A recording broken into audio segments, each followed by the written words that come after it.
Hi, I'm James Brandon Navarro from Grade 10 Kumaski.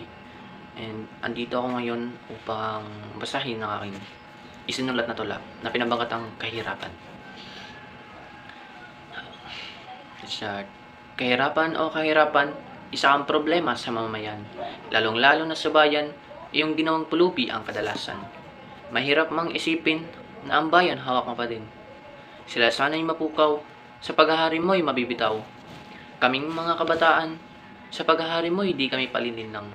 Kung ito'y hahantong man, lagot ang aming kinabukasan.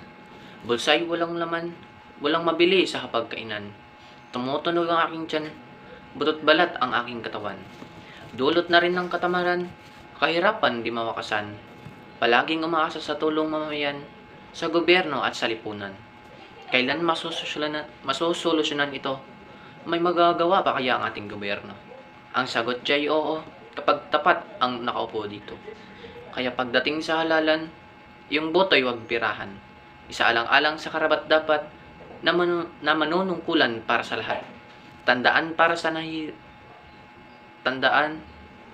sa nahihirapan, gumawa rin tayo ng pamaraan.